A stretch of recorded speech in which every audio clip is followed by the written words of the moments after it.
pas facile quand on est entendant d'apprendre la langue des signes. C'est pourtant le choix de ces élèves qui veulent communiquer avec des personnes sourdes.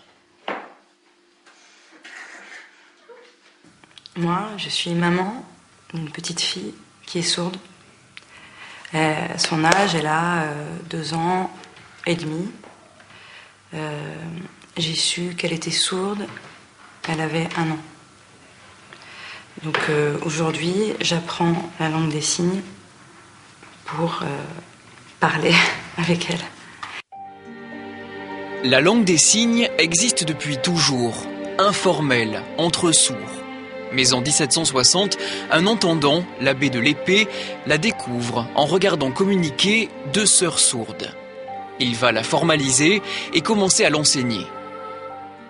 En fait, ce qu'il a fait, c'est qu'il a donné l'éducation gratuite aux sourds. Si vous voulez, autrefois, on faisait une éducation oraliste, mais il fallait payer. Il n'y avait que les sourds qui étaient issus de familles riches. Et lui, ce qu'il fait, c'est qu'il a ouvert l'éducation pour tous, aussi bien les sourds pauvres, signants, que les autres. Et là, c'est ça qui est important, c'est la gratuité de l'éducation. Grâce à son enseignement, les jeunes sourds peuvent enfin accéder au savoir. Mais en société, leurs signes sont mal vus. Certains veulent les faire parler à tout prix en leur faisant reproduire les vibrations des cordes vocales. Ce sont ces oralistes qui l'emportent.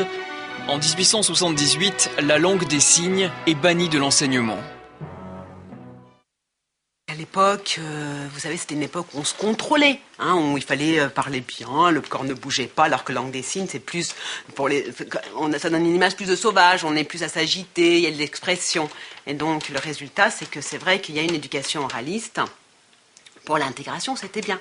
Mais pour la vie de tous les jours, c'était affreux. Les sourds n'ont plus su écrire, il n'y a eu plus d'autonomie, alors qu'avant c'était le contraire. Il y avait des sourds savants, des écrivains, vous trouverez dans la bibliothèque plein de sourds qui étaient écrivains. Et ensuite, avec l'arrivée de l'oralisme, il y a eu cette chute. Il a commencé à avoir une remontée, mais c'est pas fini, on est loin d'avoir fini.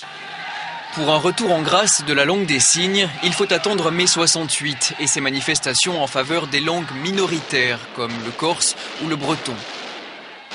En 77, on abroge l'interdit, mais ce n'est que 15 ans plus tard que le gouvernement accepte l'utilisation de la langue des signes pour l'éducation des enfants sourds.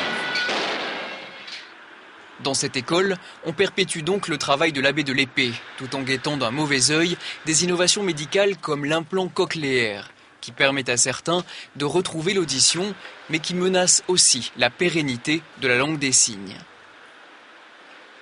Dans les années à venir, il faudrait être vigilant, parce que si les jeunes sourds implantés refusent ou ne veulent pas rentrer dans la langue des signes, surtout on peut se poser la question de savoir si, un jour ou l'autre, il y aura beaucoup plus d'entendants qui connaîtront la langue des signes que des sourds. Bien loin du temps où elle était méprisée, la langue des signes serait aujourd'hui presque victime de son succès. Sur les 900 élèves que compte ce cours, les 3/4 sont entendants.